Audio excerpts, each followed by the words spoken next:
Henry Miele was born in Brooklyn, New York in 1894, the eldest of 8 children.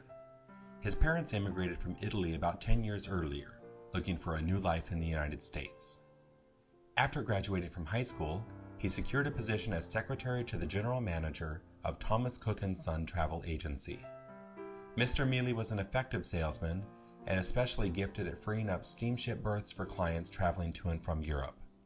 He was also a member of the shore excursion staff on a Cunard ocean liner in 1922 and saw much of the world at a relatively early age.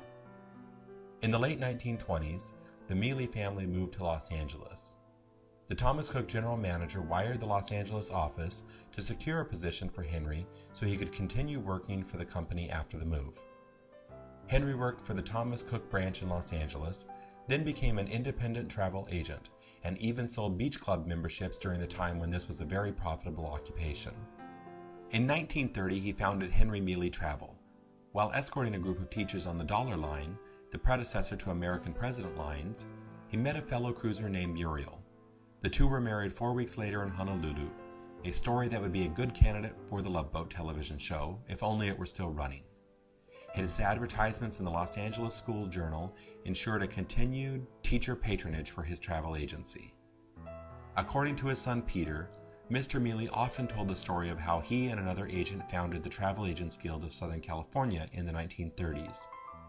Only a few years later, he was approached by the fledgling American Steamship and Tourist Association of New York, since his guild had more members than they did.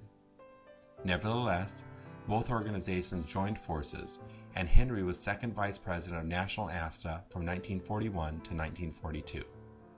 During the late 1930s and 40s, he was president of SoCalASTA longer than any other individual. Mr. Miele worked for the War Priorities Board during World War II, when travel was obviously very much curtailed. He reestablished his office in downtown Los Angeles in 1946, where the agency stayed in various locations through 2001. Mr. Miele was very successful in tours to Hawaii and Europe, and was general agent for Treasure Tours of Europe in the 1950s. He also worked with ex-printer tours in South American travel and organized a number of groups to a variety of domestic and overseas destinations.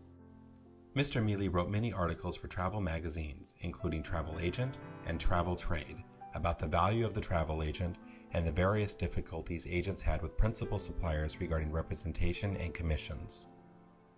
Henry Miele passed away in 1983, following an exemplary career that included a variety of experiences.